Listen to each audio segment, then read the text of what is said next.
জুমার দিনে পাঁচটা আমল, কয়টি আমল? এই জুমার দিনে পাঁচটা আমল। তার মধ্যে যেই ব্যক্তি জুমার দিনে অনেক আমল আছে, তার মধ্যে পাঁচটা আমল সবচেয়ে বড় উত্তম আমল। এক নাম্বার আমল হলো জুমার দিনে বেশি বেশি করে নবীর উপর দুরূদ সালাম পাঠ করা। নবী বলেন, যেই ব্যক্তি জুমার দিনে দুরূদ সালাম পাঠ করবে, নবী বলেন 7 দিনের মধ্যে উত্তম দিন হলো জুমার দিন। আর জুমার দিনে আমি নবীর উপর বেশি বেশি করে দুরূদ সালাম পাঠ করো, আর তোমাদের দুরূদ আমি নবীর কাছে পৌঁছায়া দেয়। নাসাই শরীফের 1374 নম্বর হাদিস। قال النبي صلى الله عليه وآله وسلم, আল্লাহ নবী বলেন, ইন্না মিন আফদালিল আইয়ামিকুম ইয়াউমাল জুমআতি। নবী বলেন, তোমাদের মধ্যে দিন থেকে 7টা দিন আছে তোমাদের মধ্যে, এই 7 দিনের মধ্যে উত্তম দিন হলো ইয়াউমুল জুমআতি, জুমার দিন। তো নবী বলেন, ফাকসারু আলাইয়া সালাতা, এই জুমার দিনে আমি নবীর উপর দুরূদ সালাম পাঠ করো, বেশি বেশি করে দুরূদ সালাম পেশ করো। ফা ইন্না সালাতাকুম মা'রুদা, নবী বলেন, তোমরা যদি আমি নবীর উপর দুরূদ সালাম পাঠ করো, তোমাদের দুরূদ সালাম আমি নবীর কাছে পেশ করে দেয়। সুবহানাল্লাহ। এই জুমার দিনে 2 নাম্বার আমল হলো ফজরের নামাজ। জুমার দিনে ফজরের নামাজ জামাতে আদায় করা। নবী বলেন, তুমি তো 7 দিন ফজর নামাজ জামাতে আদায় করবা, তবে এই জুমার দিনে যে আমার উম্মত ফজর নামাজ জামাতে আদায় করবে, সবচেয়ে উত্তম শ্রেষ্ঠ নামাজ হলো জুমার দিনে ফজর নামাজ জামাতে আদায় করা। যে সহিহুল জামি 1119 নম্বর হাদিস, 1119 নম্বর হাদিসের মধ্যে আল্লাহ নবী বলেন, আফদালুস সালাতি ইনদাল্লাহ সালাতুল ইয়াউমাল জুমআতি। নবী করিম সাল্লাল্লাহু আলাইহি সাল্লাম বলেন, হে আমার উম্মত, 7 দিনের মধ্যে ফজর নামাজ সবচেয়ে উত্তম দিন হলো জুমার দিন। আর নবী বলেন যে, নবী করিম সাল্লাল্লাহু আলাইহি সাল্লাম বলেন যে, ইয়াউমাল জুমআতি সালাতুল ফজরি ফি জামাআতি, যে আমার উম্মত জুমার দিনে ফজর নামাজ জামাতে আদায় করবে, আল্লাহ তাআলা নিকট সবচেয়ে উত্তম নামাজ। সুবহানাল্লাহ। মানে তোমাদের মধ্যে জুমার দিনে যে আমার উম্মত আমি নবীর উপর ফজর নামাজ জামাতে আদায় করবে, এটা আল্লাহ তাআলার নিকট সবচেয়ে উত্তম নামাজ, সবচেয়ে উত্তম কি নামাজ। এই জুমার দিনের 3 নাম্বার আমল হলো, যেই ব্যক্তি জুমার দিনে 4টি কাজ করবে। 1 নাম্বার, উত্তম রূপে গোসল করবে।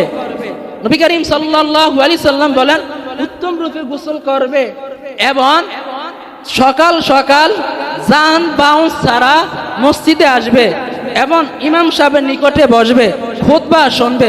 নবী বলেন, তার 2টা ফজিলত।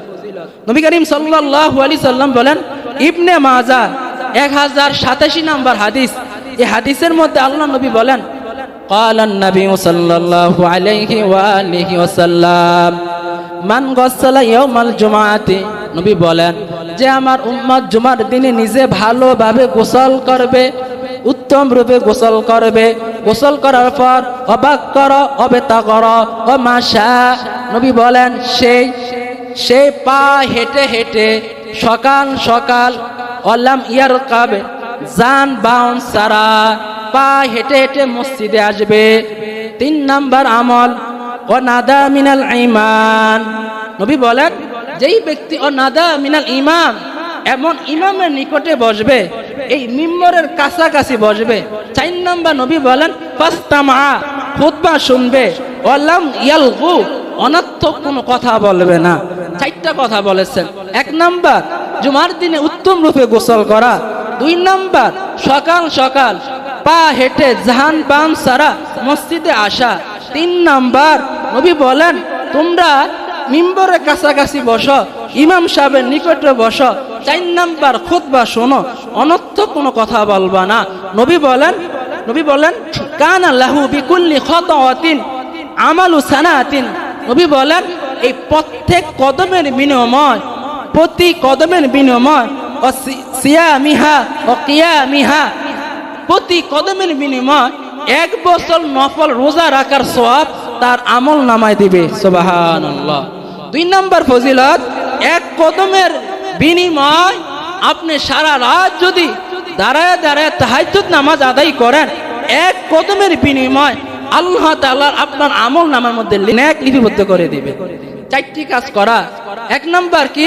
গোসল করা এবং আপনি যানবাহন ছাড়া সকাল সকাল জুমার দিনে মসজিদে আসা। 3 নম্বর ইমাম সাহেবের নিকটে বসা। 4 নম্বর খুতবা শোনা। নবী বলেন 2টা ফজিলত। নাম্বার 1, এক কদমের বিনিময় তার 1 বছর নফল রোজা রাখা তার সওয়াব আমল নামা লিখে দিবে। এক কদমের বিনিময় সারা রাত সেই নফল তাহাজ্জুদ নামাজ আদায় করা সওয়াব তার আমল নামা দিয়া দিবে। সুবহানাল্লাহ। এই জুমার দিনে 4 নম্বর আমল, নবী করিম সাল্লাল্লাহু আলাইহি সাল্লাম বলেন, নবী বলেন যে ব্যক্তি জুমার দিনে সূরা কাহাফ তেলাওয়াত করবে। কি তেলাওয়াত করা?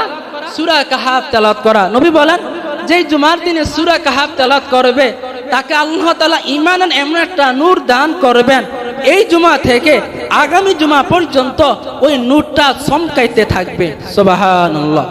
মিশকাত শরীফের 2175 নম্বর হাদিস, 2175 নম্বর হাদিসের মধ্যে আল্লাহ নবী বলেন, قال النبي صلى الله عليه وسلم من قرأ سورة الكهف في يوم الجمعة। নবী করিম সাল্লাল্লাহু আলাইহি ওয়াসাল্লাম বলেন যে আমার উম্মত জুমার দিনে সূরা কাহাফ তেলাওয়াত করবে, আদআ লাহুল নূরা মা বাইনাল জুমআতি, আল্লাহ তাআলা তার ঈমানের একটা নূর দান করবেন। এই জুমা থেকে মা বাইনাল জুমাতাইনে, এই জুমা থেকে আগামী জুমা পর্যন্ত ওই ঈমানের নূরটা চমকাইতে থাকবে। আল্লাহ এমন একটা ঈমানের নূর দিবেন, ওই নূরটা নূরে নূরে চমকাইতে থাকবে, আলোকিত হতে থাকবে। সুবহানাল্লাহ। এই জুমার দিনে 5 নম্বর আমল, নবী করিম সাল্লাল্লাহু আলাইহি সাল্লাম বলেন জুমার দিনে 12 ঘন্টার মধ্যে এমন একটা মুহূর্ত আছে, এমন একটা সময় আছে যে সময়টা আমার আল্লাহ তাআলার কাছে অনেক দামি, অনেক মূল্য। নবী বলেন উম্মত ওই সময় আমি আমার আল্লাহর কাছে দোয়া করো, প্রার্থনা করো, আল্লাহ তোমার দোয়া কবুল করে। আবু দাউদের 1048 নম্বর হাদিস। এই হাদিসের মধ্যে নবী করিম সাল্লাল্লাহু আলাইহি সাল্লাম বলেন ইয়াউমাল জুমাতি 12 ইয়ারিদু সাআতান। নবী করিম সাল্লাল্লাহু আলাইহি সাল্লাম বলেন জুমার দিনে 12 ঘন্টার মধ্যে এমন একটা সময় আছে, এমন একটা মুহূর্ত আছে, লা ইউজাদু মুসলিমুন, কোন মুসলমান যদি ইয়াস আল্লাহ, আল্লাহ তাআলা নিকট সাহায্য চায়, আল্লাহ তাআলার নিকট প্রার্থনা করে, কি করে? প্রার্থনা করে। ইয়াস আল্লাহ শাইয়ান, কোন কিছু আল্লাহ তাআলার নিকটে চায়, আল্লাহ বলেন ইল্লা আতাহুল্লাহ, আল্লাহ তাআলার কাছে এমন সময় কিছু চায়, সাআতান বাদাল আসরি, একেবারে আখেরি সাআতিন বাদাল আসরি, অর্থাৎ দিনের শেষ সময়, আসরের পর, অর্থাৎ মাগরিবের আগে এমন কিছু মুহূর্ত আছে, এমন কিছু সময় আছে। নবী বলেন উম্মত ওই 12 ঘন্টার মধ্যে এমন কিছু সময় আছে, আখেরি সাআতিন বাদাল আসর, অর্থাৎ শেষ সময়, আসরের পর মাগরিবের আগে আল্লাহ তাআলার কাছে চাইলে আল্লাহ তাআলা দোয়া কবুল করেন। সুবহানাল্লাহ। এই জুমার দিনে 5টা আমল। নাম্বার 1, জুমার দিনে বেশি বেশি করে দুরূদ সালাম পাঠ করা। বৃহস্পতিবার আসর থেকে জুমার দিন মাগরিব পর্যন্ত বেশি বেশি করে দুরূদ সালাম পাঠ করা। এই জুমার দিনে 2 নম্বর আমল হলো যেই ব্যক্তি আপনার তাড়াতাড়ি জুমার দিনে ফজরের নামাজ জামাতে আদায় করা। এই জুমার দিনে 3 নম্বর ফজিলত, 4টি আমল। নাম্বার 1, আপনি উত্তম রূপে গোসল করা। 2 নম্বর, সকাল সকাল যানবাহন ছাড়া পা হেঁটে মসজিদে আসা। 3 নম্বর আমল, ইমাম সাহেবের নিকটে বসা। 4 নম্বর আমল, খুতবা শোনা, দুনিয়া কোনো কথাবার্তা না বলা। নবী বলেন যে 4টি আমার উম্মত আমল করবে তার 2টি ফজিলত, প্রতি কদমের বিনিময় 1 বছর নফল রোজা রাখা তার আমল নামা লিপিবদ্ধ করে দেয়। প্রতি 1 কদমের বিনিময় সে সারা রাত যদি তাহাজ্জুদ নামাজ আদায় করে, নফল নামাজ আদায় করে, তার লিপিবদ্ধ করে দেয়। 1 কদমের বিনিময় 1 বছর আপনি নফল রোজা রাখার সওয়াব তার আমল নামা দিয়া দেয়। আমরা কি এই আমলটা করতে পারবো না? ইনশাআল্লাহ, ইনশাআল্লাহ। এই ছোট্ট একটা আমল, 4টা আমল করবেন, আপনার কত নেকি আমলকে আপনি বুঝে নেন। এই জুমার দিনে 4 নাম্বার আমল নবী বলেন যে ব্যক্তি সূরা কাহাফ তেলাওয়াত করা। এই জুমার দিনে 5 নাম্বার আমল মাগরিবের আগে দোয়া করা। কি করা? মাগরিবের আগে দোয়া করা।